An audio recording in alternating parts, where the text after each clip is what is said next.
قیامت والے دن وہ ضلالتوں کے اندر ہوگا، اندھیروں کے اندر ہوگا، تاریکیوں کے اندر ہوگا۔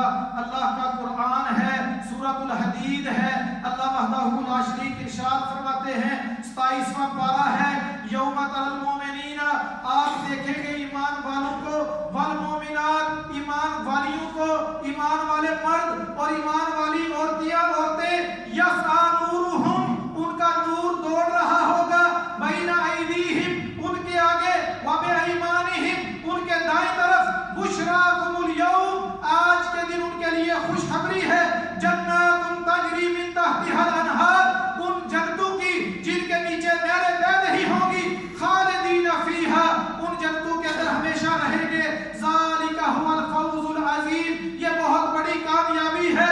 یوم یقول المنافقون، جس دن منافق لوگ کہیں گے، والمنافقات، اور منافقین کی عورتیں کہیں گی، منافق مرد کہیں گے، منافق عورتیں کہیں گی، للذین آمنوا، ان لوگوں سے جو ایمان لائے، آمنوا انظرونا نقتبس من نورکم، ہمارا بھی تھوڑا سا انتظار کر لو، ہمیں بھی کچھ نور دے دو، ہمیں بھی کچھ روشنی دے دو اپنے نور میں سے، قیل ارجعوا، ان سے کہا جائے گا لوٹ جاؤ، وراءکم، اپنے پیچھے، فالتمسوا نورا، اس نور کو جا کر اب تم دنیا کے اندر تلاش کرو، لیکن دنیا کے اندر آنے کا کوئی موقع نہ ملے گا، فضرب بینہم بسور لہ، تب ان کے درمیان